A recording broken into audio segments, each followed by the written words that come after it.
All right, everyone. Thank you so much for being patient with me. I know this week has been a little bit crazy. I haven't been able to do the classes live. I've been traveling. I popped on once. Like, it has been like the time, right? All of my structures for fulfillment all fell apart.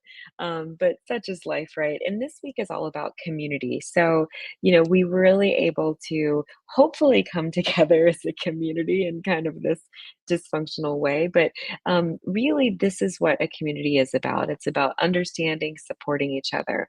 And so today we're going to discuss self concept, and we talked a little bit about this on the Wednesdays class that I taught. Again, I think I recorded it. It's been so crazy. I think I recorded it like a day after Thursday, right? Because I was traveling all day Wednesday, and put it in the course shell. So it's in there if you want to go ahead and take a look. And then this would have been Saturday's class.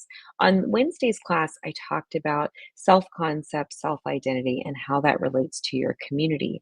And so again, we can't heal, self what was wounded in relationship. So in fact, we need community and we need each other in order to facilitate healing. And so today I'm going to drill a little bit more down onto self concept. So we understand that we first have to look at self and then we can be able to build in the community. It's kind of like that physician heal thyself concept. So today we're going to talk about that. We're going to dig a little bit deeper about who you really are, who you choose to be, and then who you want to create in your new identity, especially with your holistic lifestyle. So let's jump in. All right. Our class objectives are we're going to understand self concept effects and how self concept impacts your health and behavior, recognize emotional wounding, where it comes from, identifying narratives, and really understand how to self reflect. How to create a vision and reframe. So, we'll do some journaling prompts. And then we'll begin to craft a personal health identity, one that's going to resonate with not only yourself, but also the community of your choosing. If you haven't already, definitely make sure that you are in your communities doing your discussions. We're going to be moving into week 11 next week. And then we've got about another week. So after that, so 2 more weeks, and then we take a 3-week break in between classes. So definitely give us some time to catch up and just make sure everybody is moving in alignment. All right. So, first things first, let's go ahead and take a deep breath and let's just get grounded and connect in with our body. So, let's take a moment here. Big inhale and exhale. Big inhale and exhale. One last time. Big inhale and exhale. All right. So, the prompt we want to look at is, who do you believe yourself to be right now? Right? So, take a deep breath. And whatever comes to mind, like we're talking the first couple things, trust it. It doesn't have to make sense. You may not understand it, but it's important to jot it down. So go ahead and jot that down. Who do you believe yourself to be right in this moment? So now we're going to take a moment, take a few deep breaths. Once you lock that in, right? Now reflect on, who do you want to become? And it's okay if you don't have the answer to that question right now, because hopefully after this class, it'll begin to kind of get your wheels turning in terms of who you are now and who you want to transform yourself as. And then we'll talk about in the groups, we'll talk about your current self perception of who you are, who you be, and then where you're going to be headed. So we'll definitely dive deeper into that in our communities. So, first things first, we've talked about this before between a fixed mindset and a growth mindset, but understand that a fixed mindset has its limitations. It's static. You avoid challenges really to protect, looking bad, looking good, and also any of your fears or perceived limitations. And unfortunately, these fixed mindsets resist change, whereas a growth mindset allows for that behavioral flexibility. It allows you to embrace your challenges as opportunities. I like like to say failure is nothing but a breakdown in performance. It's an effort that you're making. And so we want to view the efforts that you're making as a path to mastery and personal expansion. I always like to say we do the very best we can with everything that we have at the time. And sometimes we just don't have the tools, the ability, the support, any of the factors. And so, literally, we are doing the very best. I always like to say, too, you are truly a miracle if you are living right now in this space and time. And we want to shift that perspective from I can't, or I'm not, or I won't, or any of those negative, or beating yourself up, so much about this, and shifting into, this is what I'm learning, this is what I'm taking in, this is what I'm expanding, this is how I'm growing. Those are the things that we really want to connect with when we're going into more of a growth mindset. And remember, those fixed mindsets, it's not necessarily about intelligence or ability, it's more so of safety, right? And so a lot of times people will feel fear failure, or avoid efforting because of previous mistakes, or even just avoid or resist feedback. I know in my practice, it's very difficult to work with patients. Really, you can't work with patients with fixed mindsets. Oftentimes patients would get upset and triggered and shut down and really close out the conversation. And so, when you close that conversation, to expansion and growth, you're really doing yourself a disservice, unfortunately. I go on and have more patience, but the whatever stopped you and held you back in your processes, it will show up in other places. It's not just with me, right? It shows up in any other space. And I find that a lot of times people will have that reaction in a therapeutic space because of the safety that we've created. So when we're looking at ourselves from a growth mindset, we really look at our abilities and how we develop, right? We embrace our challenges, we go into resilience, we dig deeper, we really try to see how we can transform. So we're going to embrace failure, value the effort, and then, of course, learn from feedback and criticism, right? Of course, if it's constructive. If it's not constructive, then, it's not going to help. But we really want to learn from the feedback that we're getting, even if it's not direct feedback, even if it's just feedback in relationships, or feedback in, financial matters, or feedback in, your personal life or professional life.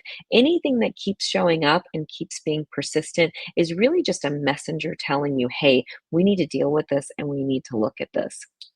And so we're going to break down a little bit more about self concept. We're going to define self concept versus self esteem versus self worth. We'll also dive a little bit deeper. I know we talked about this when we talked about stress, and I've talked about it in other classes, where we talk about the subconscious belief systems and how that is used, our experiences, perceptions, beliefs about those perceptions, and core beliefs really kind of harden into, our idea of who we are. And these internal narratives, what we're telling ourselves, sometimes there are other voices of other people that we've taken on, but these internal narratives are going to impact our behavior, our boundaries, and ultimately our health decisions as we're moving forward. Lastly, we'll look at emotional safety and how that impacts not only, your self-worth and your self-esteem, but also to your actions and your executions for fulfillment.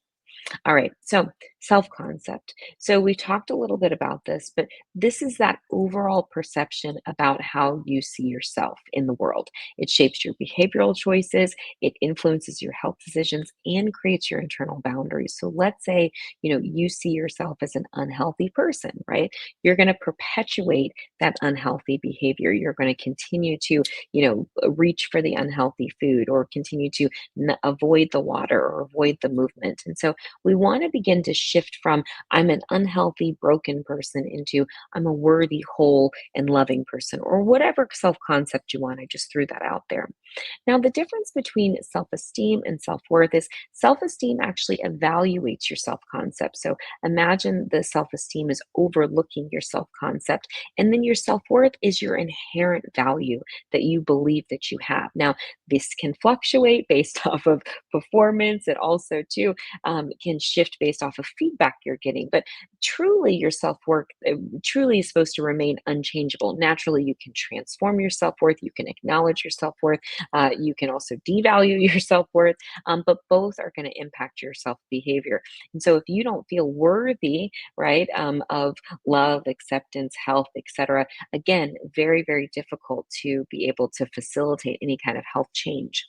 And then again, we look at those invisible belief systems, we look at those core values, and this is all internal work. We have to journal and dig this stuff up. So some of the common ones is I must earn love. It always has to be transactional. I'm not worthy of love, or my body can't be trusted. That's common, especially if you've had a lot of symptoms that are unexplained and you're not sure. People can be really afraid and disconnected from your body. Or even this limiting belief that, this is too difficult, or I'm a difficult case, I'm not going to get through that, which all, again, is unconscious bias and really negative belief systems within yourself.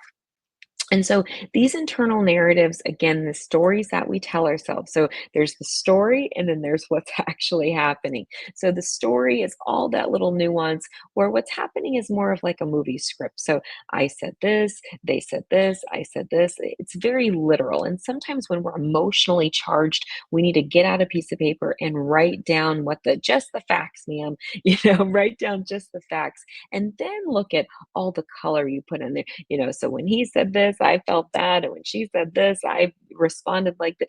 All of these kind of nuances, right? And not necessarily looking at the what so about the situation. And so when we continue to project these experiences and continue to say these things again and again and again, it shapes our personal boundaries, what we will accept, but also too, it determines how we're going to treat ourselves and then naturally how we're going to operate and move in the world.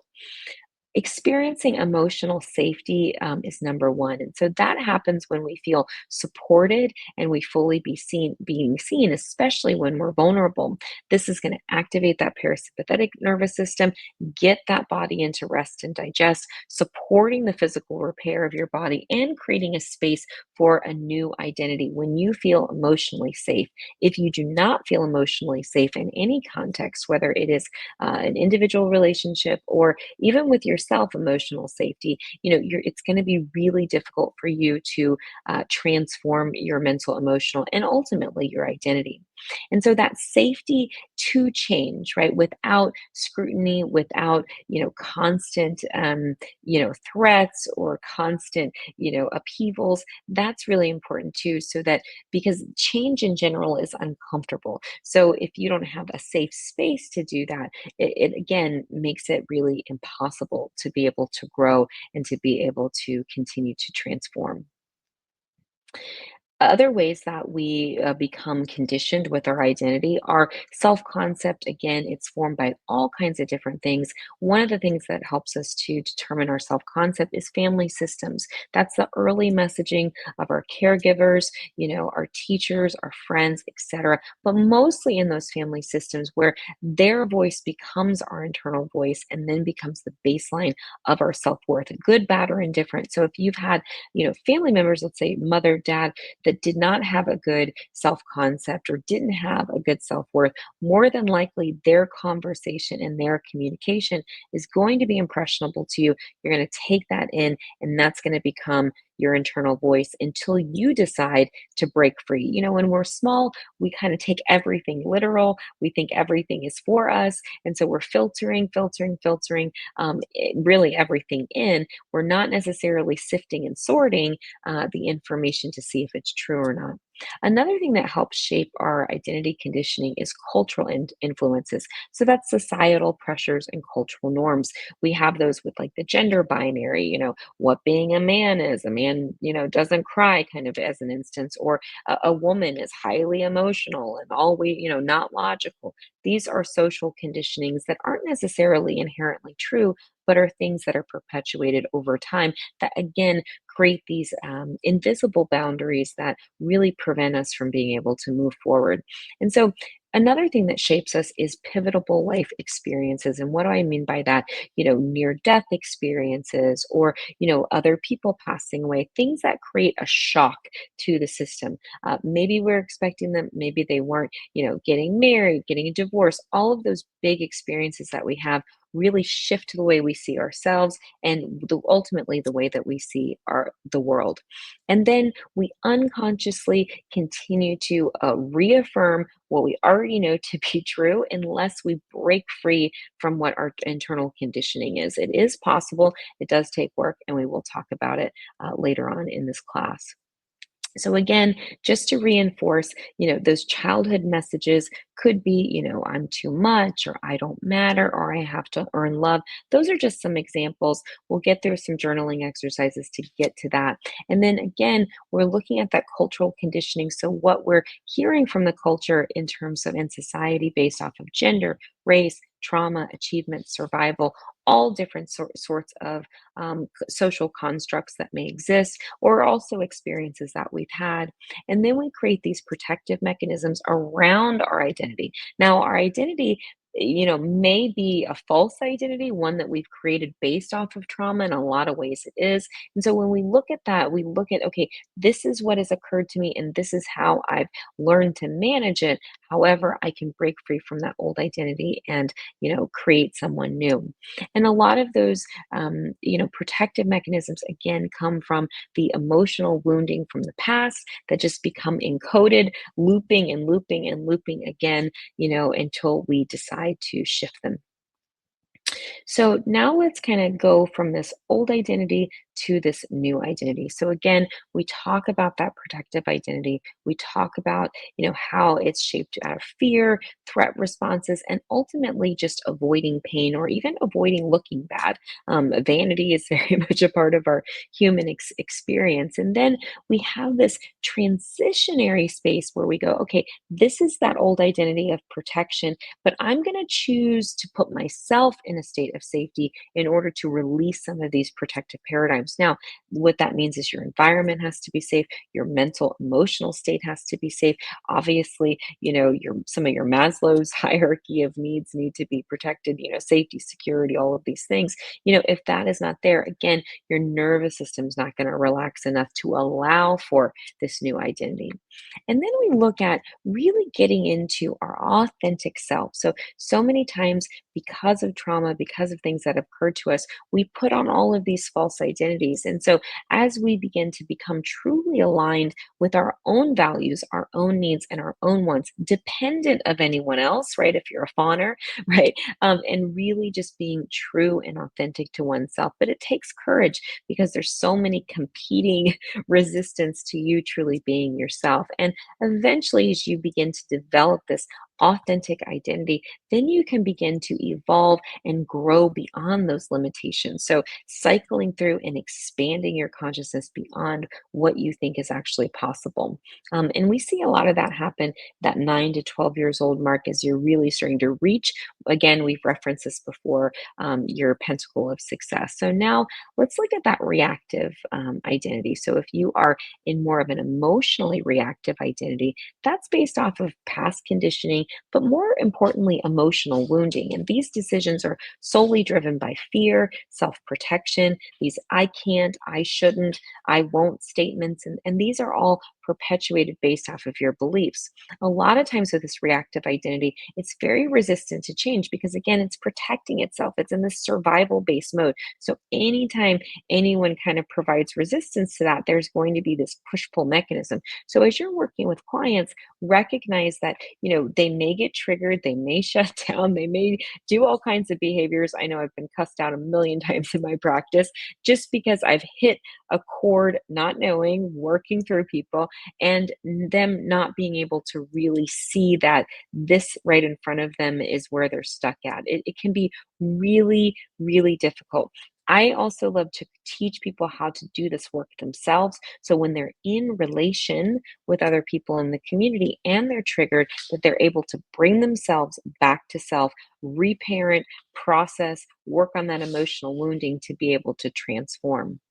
And as they transform, we're choosing a new identity. We're consciously, because all of that reactive identity is all unconscious, it's all running in the backdrop. So instead, we're shifting into more of a conscious and intentional practice where our decisions are actually within alignment of our core values. So we expand by choosing, becoming, I give myself permission to, I choose to be, I now, command, declarations that we're having. And as we're choosing our identity, we're open to feedback, right? And feedback doesn't always mean somebody communicating that feedback. That could be, okay, I'm trying to change my identity to, a healthy person, for instance. And the feedback I'm getting is, well, you look so much healthier, you look brighter, or this or that, right?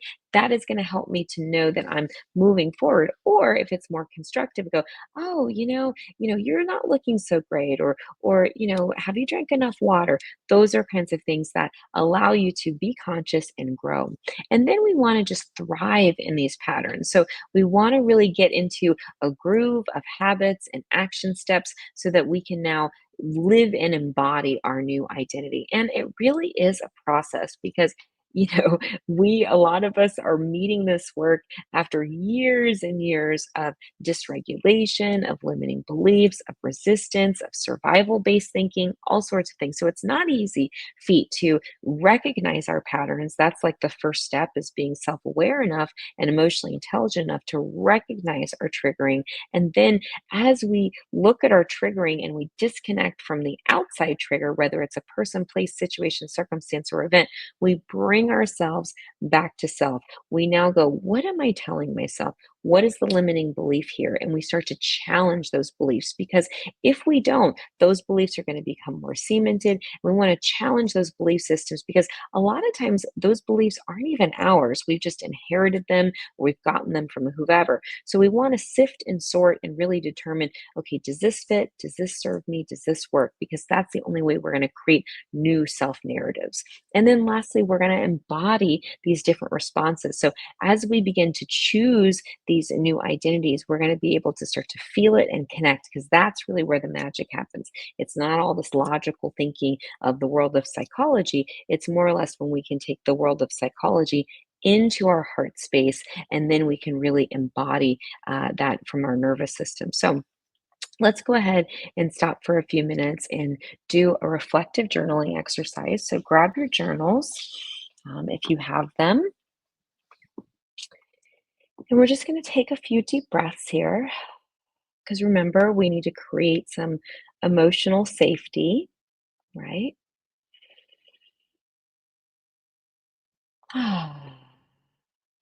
Sometimes when we're thinking, that can get us out of our body. So we're just going to say, I give myself permission to be in my body and it's okay.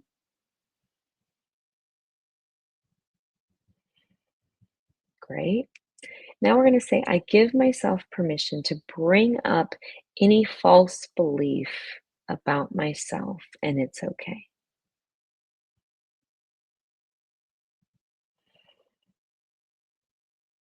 Now I give myself permission to bring up any internalized belief about who we are.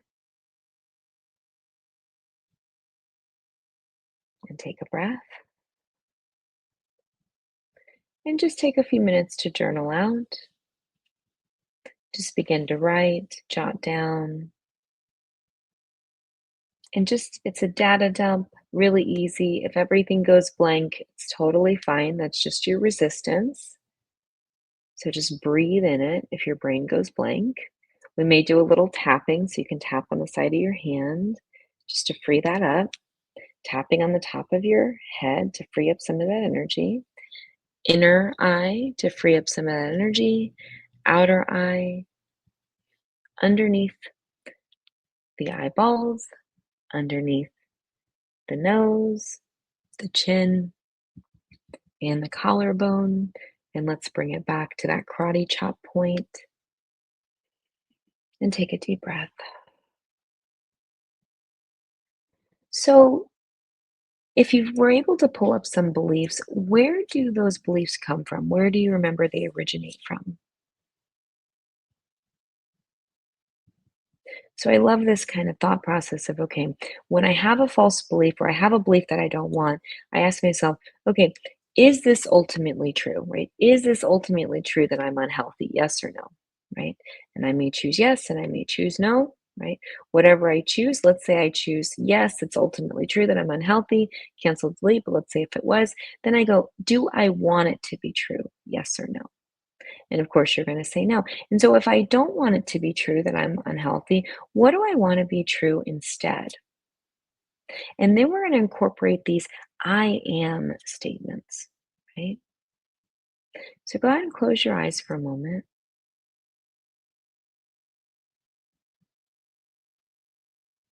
And so, visualize yourself, visualize, imagine, picture, and pretend with your logic, voice, reason, and ever so specific decision making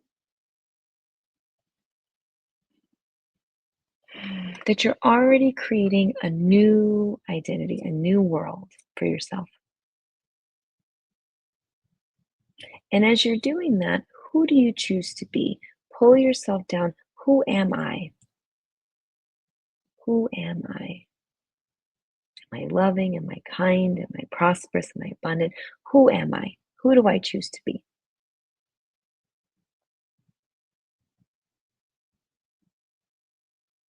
And just take a few more minutes with that. And you can always come back to and continue working on that at a later time. You can pause the video and continue working if you need more time.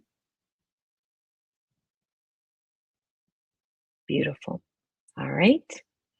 So, now that we kind of have spent a little bit of time, looking at this old self concept, this old identity, right? This weak, this frustrated, this, poor, whatever your thing is, look at who that be, right? And now we're going to start to become curious about what created that. What self-talk created that? What daily habits created that? And how did I set myself up for that? And remember, it's not about judging yourself or criticizing yourself or any of those things. We're going to take this observing stance. We're going to observe who we be. So we recognize that our words create our world. Okay. And patients would get so upset with me with this, but I would always stick with the words because language is so important. So what we tell ourselves is one thing, right? And we're saying a lot of things, even chitter, chitter, chitter in our mind. And that's a lot of the ego sometimes just trying to protect itself. That's why it's like, don't listen to the mind. There's nothing new to say. So there's these words that are going that are creating their world, but then there's also what we internalize emotionally. So these thoughts then create an emotional response, which then create our actions, right? But we're also going to be present to not just what we're telling ourselves, but what we're telling each other. So, are you creating a world that you absolutely love? Are you creating a world that you can mildly tolerate? What kind of world are you indeed creating for yourself? So, as an example, I can't believe I messed up. Instead of that, like, oh gosh, I'm so excited that I learned something new, right? What a great learning experience, right? Wonderful things to know. And this compassionate language now begins to move you out of that fight or flight into that rest and digest. And so now we're going to get really conscious of our self talk. That's why I love the trash journal because as that stuff comes up, trash it. And the treasure journal, as you see, amazing things that you can put in there. And that could be considered one of your daily rituals, right? And daily rituals are small, consistent actions that tell yourself, your subconscious, who you are. So, state of kind of sleep when you first wake up, right? Telling yourself your new thought patterns, right? Your new self-talk programming right before you go to bed, right? As you're drifting off, again, telling yourself your new identity. And then even throughout the day, right, I catch myself when I say things like, "I can't afford that." I go, "Wait a second, no, cancel, delete, I get paid every day," right? And so I really make sure that I reframe that. Another thing is powerful mirror affirmations, like looking in the mirror, telling yourself, speaking to yourself. Sometimes just the act of staring at yourself in the mirror is so powerful. I know it can be uncomfortable looking at yourself, but affirming, I love me, I support me, I'm there for me, whatever it is that you're wanting to do. Other rituals include, if you're in a mindfulness eating practice, right? Taking some breaths prior to your eating, or even, journaling to kind of data dump for your day. Those are all daily rituals, and we'll get more into it, but those are some specific, tangible things that you can do. And then we want to make sure that our actions are fully in alignment. Remember, our thoughts create our emotions, and our emotions create our actions, habits, behaviors, and ultimately our lifestyle. So we want our current actions to match our future self, right? And it doesn't mean that, we have to go outside of our bounds, but things like, dressing confidently, setting boundaries for ourselves, choosing nourishing food, all of those things help you to reinforce a new identity, right? Not always easy, but definitely possible because it's not about being perfect. It's really about integrating in and being in alignment, right? Being in alignment for what you want and what you need and what you're trying to create for your new identity, and having reverence for who you're really becoming because it is really sacred work that you're doing, transforming and healing yourself. I love to tell people you are a miracle indeed, right? So some new identities that you can potentially try on, especially in more of a community based setting, right? So, again, we want to get these first for ourselves, right? So, some of the identities are the resilient one. This is one that rewrites their mindset, especially if you've been through a lot of different things. Sometimes you need to create an identity of resilience in order to shift, right? In order to keep going. I know I'm always kind of reaching for things, especially to keep me going in the marathon, right?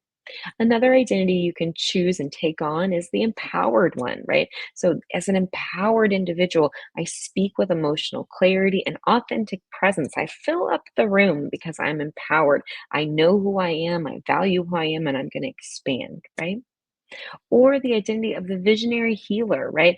I'm going to teach by living this work, not just by studying it or pontificating or any of those things, but I'm going to really live this practice because my living this practice is going to resonate with others. Right.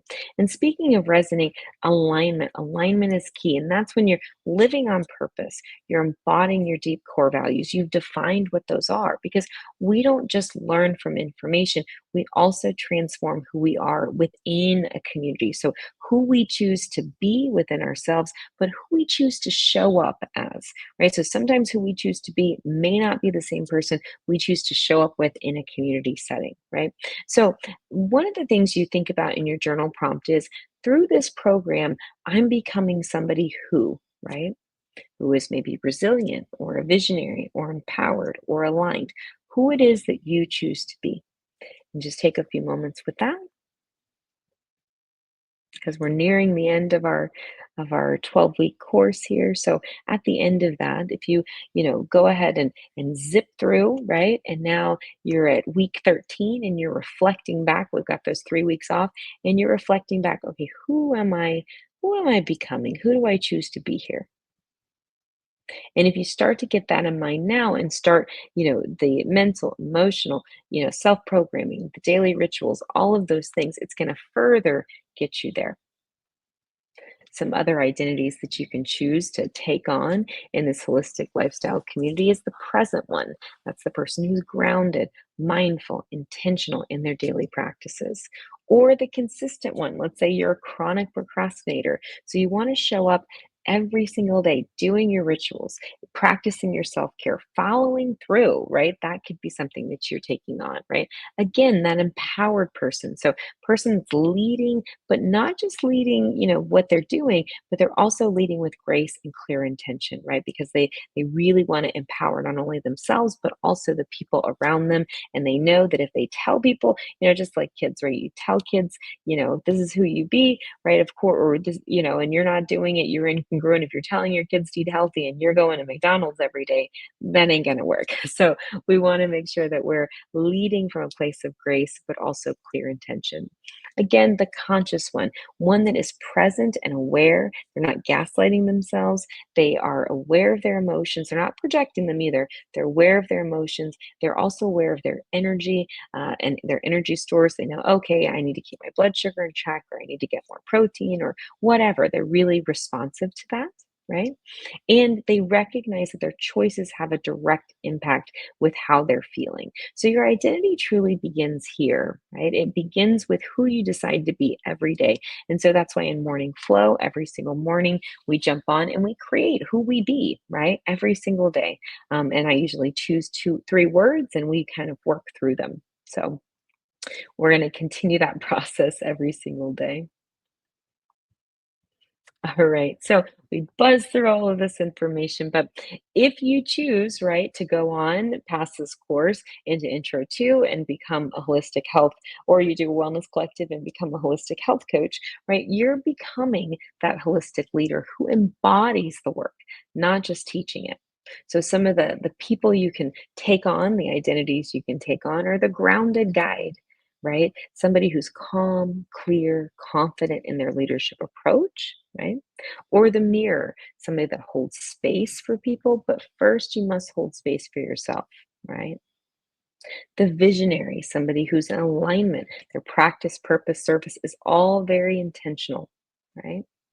Or one of my favorites, that evidence-based educator. So with my own evidence, right, balancing that scientific understanding with intuition and lived wisdom. So I love putting that science and the art of holistic medicine together, right?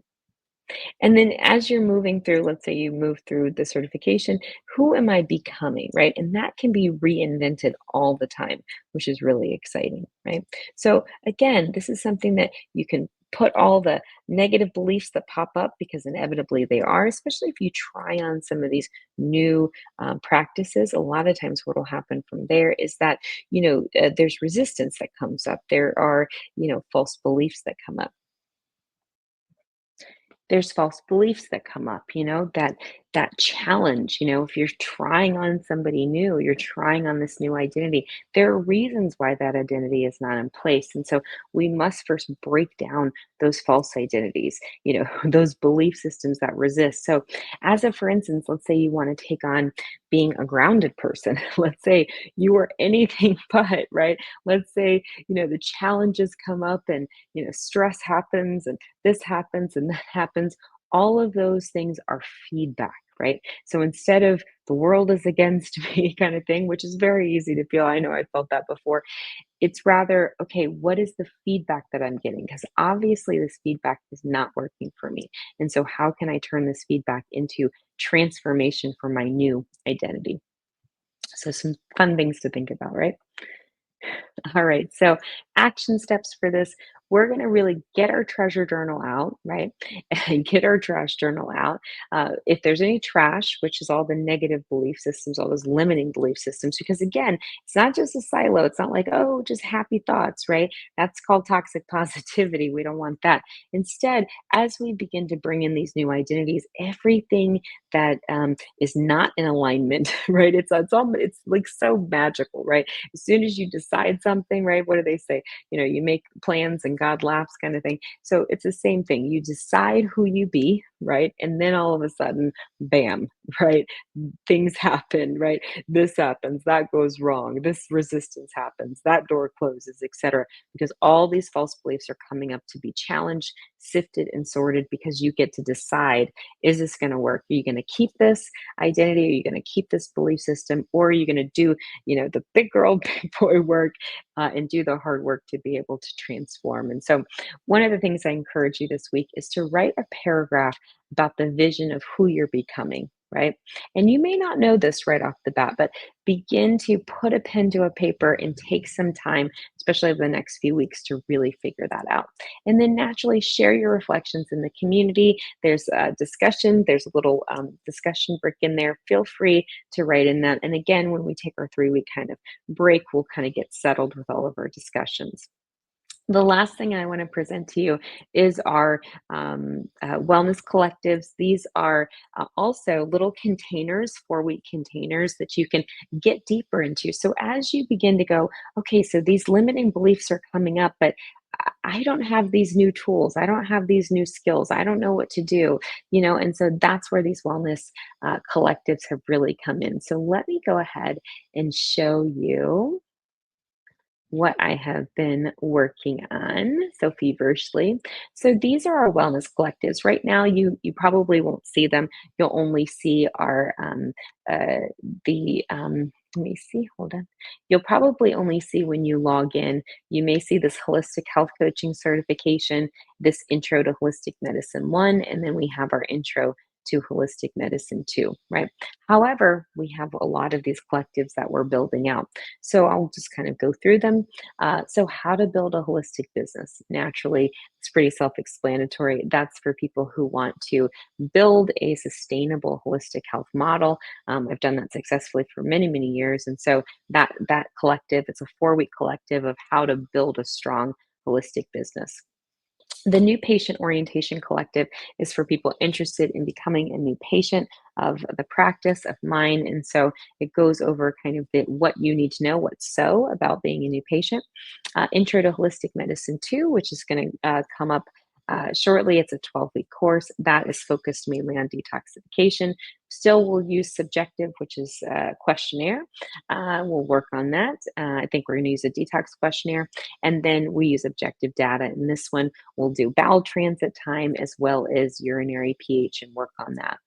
The Holistic Heart Health Collective is based off around cardiovascular system. Resilient mindset goes into conscious mind, subconscious mind, and how to kind of overcome and to reframe quickly. So if you're stuck in limiting beliefs or any of those things, that could be a good one. If your time is all over the place, right, like mine has been all week, maybe I need to take this collective. The time, freedom, and productivity really helps you to maximize that 168 hours in a work week and get really efficient. The shadow work and ancestral healing digs deeper into what's coming up in the shadows. That's really good for, let's say you keep, repeating the same habits again and again and again, the same partners, the same relationships, the same bosses, etc. That's where that shadow work really needs to come out. Detox and metabolic reset naturally is all about detoxification and your metabolism and getting that your liver and all those organs to work better. Hormonal balance is for perimenopause, premenopause, even fibroids, menstrual imbalances, anything with your hormones. Same thing with the nervous system reset, all about the nervous system. So if you have if you need nervous system toning, like I always do, if you're hyper stimulated, hypersensitive, you've been through trauma, that can be a good one. Sleep and circadian rhythm, if like your sleep is just no bueno, that can be a good one. Emotional intelligence, so if you find yourself super reactive, yelling, screaming, etc., maybe it's time for you to look at self and stop reacting to the triggers and learn how to build emotional intelligence. Yes, this is a skill, EQ, not everyone has it. If you're challenged with your weight and your health, metabolic health and weight management may be good, or gut health, you want to learn about your digestive system. That's what Healthy Gut Program is. Autoimmunity and inflammation, definitely leading right now, unfortunately, sadly, in health conditions. So we look at autoimmunity. Holistic parenting, that's for people with kiddos that want to teach their kiddos from a holistic perspective. The Sustainable and Conscious Living Collective is all about how to bring sustainability into your life with consciousness. Same thing with Conscious Money and Abundance. It's about creating and manifesting more money into your life. Holistic Nutrition is all about understanding your diet on a deep level and mastering vitamins, minerals, and having that understanding. I also have several podcasts, so that's that collective for that one. Holistic Heart Health, which is all just about the heart focused, a little different than the cardiovascular one. Jumpstart to Healthy Living. This is all about healthy eating, all your foundational. So eating, moving, water, all of those things if you just need to get started there. 30 days to emotional health if you really find that you need to build more emotional resilience. Every day it gives you an amazing exercise. Again, mastering time is a little bit more in depth into your time and time management. How to have a holistic lifestyle. This is about integration and bringing in the holistic lifestyle into your everyday life, really on your terms. And then this whole series here, we have your primitive mind, your subconscious mind, and your conscious mind. Remember, your primitive mind regulates your fight or flight responses, your fear, your love, motivations, etc. Subconscious is your experiences, perceptions of those experiences, beliefs, and core beliefs. Conscious mind is your logic, voice, reason, and decision making. Using your emotions as a tool, again, taking it even a little bit deeper than some of the other emotional clearing classes, because now we really start to rapid fire our emotions and start to self identify them really quickly and be able to turn them and convert them over. Logic, voice, reason, decision making are for those people that really need to learn better strategies to be able to make complex decisions easy. Metabolic pH reset, that's all about your pH levels, salivary, urinary, and getting your digestive system and also your blood more imbalanced. Nutrition and detoxification, that's all about, eating for detoxification and prepping for that.